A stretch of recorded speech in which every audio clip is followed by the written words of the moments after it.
Friends, welcome to my channel. ఈరోజు ఏం special చేయబోతున్నానో తెలుసా?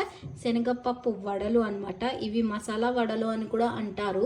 సో ఇది ఎలా చేయాలో దానికి కావాల్సిన పదార్థాలు ఏంటో చూద్దాము రండి. వడలకు కావాల్సిన పదార్థాలు: శనగపప్పు నానబెట్టి పెట్టాను అనమాట బాగానే. తర్వాత చాప్డ్ ఆనియన్స్, ఒక 2 పెద్ద ఆనియన్స్ తీసుకొని ఇలా సన్నగా చాప్ చేశాను వడలోకి. 1 కప్పు బియ్యం పిండి, తర్వాత ఒక 10-15 పచ్చిమిర్చిలు తీసుకొని ఇలా చుంచి పెట్టాను. కొంచెం కొత్తిమీర, కొంచెం కరివేపాకు 2 సన్నగా చాప్ చేసి పెట్టాను. అలాగే ఉప్పు తగినంత, కొంచెం కారం, పచ్చిమిర్చి వేస్తున్నాను కాబట్టి కారం టేస్ట్ చూసి వేస్తాను. 1 ముద్ద అల్లం వెల్లిపాయ పేస్ట్, కొంచెం జీలకర్ర. ముందుగా ఒక 2 గ్లాసుల శనగపప్పు తీసుకొని బాగా 2 సార్లు కడిగేసి ఇలా నానబెట్టి పెట్టాను అనమాట. ఒక 3-4 అవర్స్ నానబెట్టాను మంచిగా. సో చూడండి, నానబెట్టాక ఇలా అయిపోతుంది. సో ఇప్పుడు నేనేం చేస్తానంటే, ఇది ఆల్రెడీ నానబెట్టి పెట్టేశాను కదా.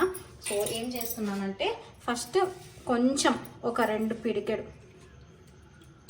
పిడికెడు శనగపప్పు తీసి పక్కన పెడుతున్నాను. ఇదేం చేస్తానో నేను తర్వాత చెప్తాను. కొంచెం అయితే తీసి పక్కన పెడుతున్నాను. ఇప్పుడు ఇదేం చేస్తానంటే మొత్తం మిక్సీకి వేస్తాను. సో మిక్సీకి ఏమేమి వేయాలో చూపిస్తాను. సో వడలు చేయడానికి శనగపప్పు మొత్తం వాటర్ మొత్తం డ్రైన్ చేసేసాను అనమాట.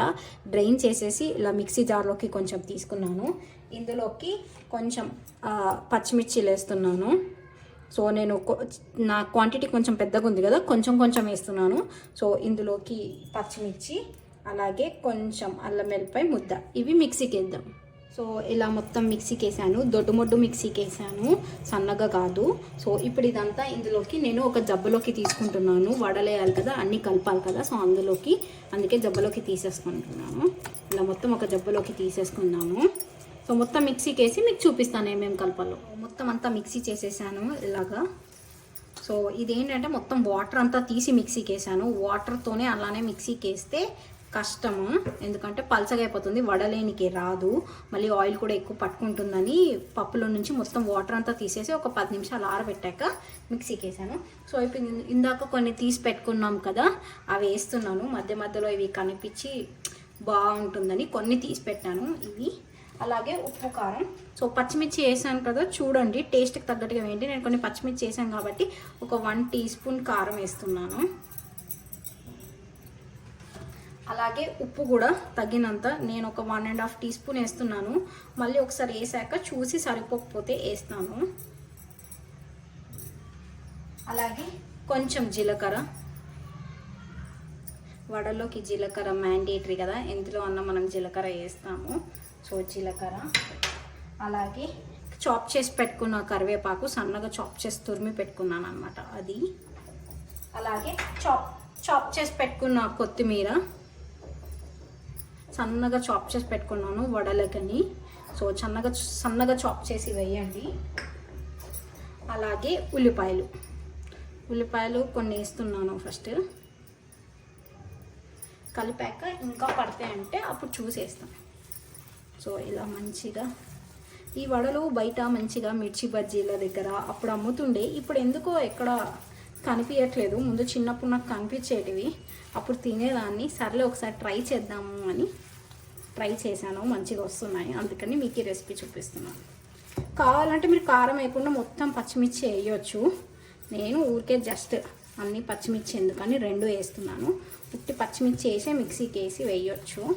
సో ఇలా బాగా కలపాలి. సో ఇందులోకి నేను కొంచెం క్రిస్పీనెస్ కోసం ఏం చేస్తున్నానంటే బియ్యం పిండి వేస్తున్నాను. సో బియ్యం పిండి నేను 1 కప్ తీసుకుంటున్నాను, కానీ మొత్తం కప్ వేయట్లేదు, కొంచెం వేసి కలుపుతున్నాను.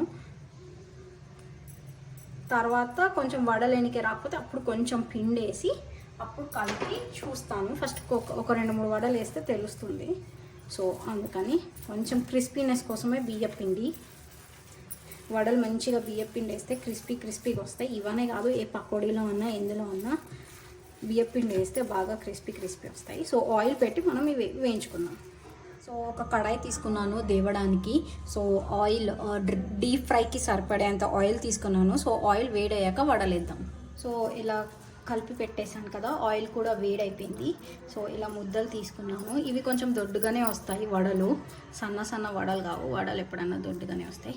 సో ఇలా మంచిగా ఇలా దొడ్డుగా వత్తి ఇలా ఆయిల్ వేసేది.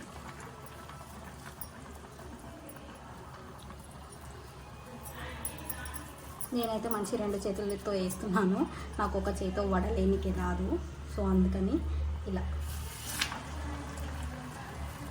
కొంచెం సన్నగా ట్రై చేశాను అనమాట. ఇందాక దొడ్డుగా వేసాను కదా, మళ్ళీ ఇంకొకసారి కొంచెం సన్నగా వేద్దాం, మరీ దొడ్డుగా అయిపోయాయని కొంచెం సన్నగా వేసాను చేయి మీద పెట్టి. సో చూడండి మంచిగా వేగుతున్నాయి. సో ఇది మీడియం ఫ్లేమ్ మీదనే చెయ్యాలి, హై ఫ్లేమ్లో పెడితే తొందరగా ఫ్రై అయిపోతే లోపల మాత్రం పచ్చి పచ్చిగా ఉంటుంది. సో అందుకని మీడియం ఫ్లేమ్ మీదనే పెట్టి చేయండి. ఫ్లేమ్ మళ్ళీ పైకి కిందికి కూడా చేయొద్దు, హైలో చేయొద్దు, ఒకటే ఫ్లేమ్ మీద పెట్టి చేయాలి ఎప్పుడన్నా కాలుస్తున్నప్పుడు.